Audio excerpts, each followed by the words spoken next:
तो आज हम साइकोलॉजी के बारे में भी चर्चा करेंगे।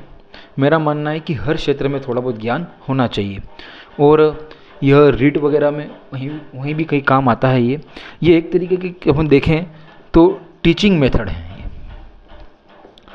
पढ़ाई किस तरीके से जाता है उसके अंतर्गत ये काम आते हैं और ये हिंदी की शिक्षण विधियों में भी इसका प्रयोग किया जाता है। पहला है भाषा संपर्क संसर्ग विधि। भाषा संसर्ग विधि के अंतर्गत अगर हम देखें तो पहला संसर्ग का अर्थ क्या होता है, तो इसको हमें दो भागों में बांटना पड़ेगा। सम धन सर्ग, यानी कि पाठ के साथ पाठ के साथ जिन चीज़ों को पढ़ाया जाता है उसे कहा जाता है भाषा संसर्ग विधि। मान लीजिए आप जो है कोई हिंदी का पाठ पढ़ रहे हैं, व्याकरण पढ़ रहे हैं। अब व्याकरण पढ़ते समय मान लीजिए किसी शब्द को आपको समझ में नहीं आ रहा है, तो हम उसमें क्या करेंगे कि उसी समय उसका अध्ययन किया जाएगा। इसमें ऐसे रचनाकारों की रचनाओं को शामिल किया जाता है जिनकी भाषा पे एक अच्छी पकड़ होती है।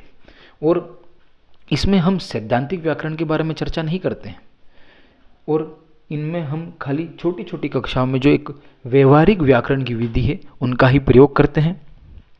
और इस प्रसंग के अनुसार कोई प्रसंग आ गया, कोई कहानी आ गई, उसके अनुसार इसमें व्याकरण का ज्ञान करवाया जाता है। लेकिन जैसा कि हमने पहले भी चर्चा की थी कि हर विधि के कोई न कोई दोष होते हैं, कोई कमियां होती है। अब इस विधि के दोष ये हैं कि इसमें सीमित ज्ञान की प्राप्ति होती है। अब मान लीजिए आप पाठ पढ़ रहे हो, अब कोई भी एक शब्द समझ में नहीं आया तो उस पर चर्चा हो रही है, फिर उसकी व्याकरण की समझ, उसकी संधि का मतलब और डीपली उसके बारे में पढ़ा जा रहा है, तो फिर लेसन कब पूरा होगा। तो इसलिए इसमें भी कुछ कमियां हैं कि जो सीमित ज्ञान की प्राप्ति तो है ही, साथ में एक दूसरी ये है कि पढ़ने में तारतम्यता का अभाव, क्रम टूट जाता है पढ़ाते समय। दूसरा, संपूर्ण पाठ्यक्रम संभव नहीं है कि पूरा कोर्स हो जाए पूरा, ये पॉसिबल नहीं, क्योंकि डाउट बार बार आते रहेंगे और हर एक पॉइंट पे डीपली समझाते रहेंगे। तो फिर इसमें ये होता है कि संपूर्ण पाठ्यक्रम समय पर पूरा नहीं हो पाता है। तो भाषा संसर्ग विधि ये भी एक साइकोलॉजी की विधि है। साइकोलॉजी के अंदर जब शिक्षण विधियाँ पढ़ते हैं तो उसमें ये काम आती है और अधिकतर ये व्याकरण में काम आती है।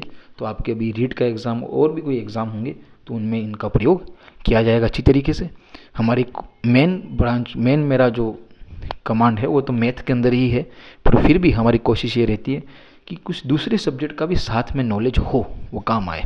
तो ये हमने साइकोलॉजी का भी हमने थोड़ा सा भी शुरू किया है। और फिर भी आपको कोई लगे कि इसमें कोई डाउट है, कोई कमी है, तो आप कमेंट कर दीजिएगा, हम सुधार कर देंगे उसमें।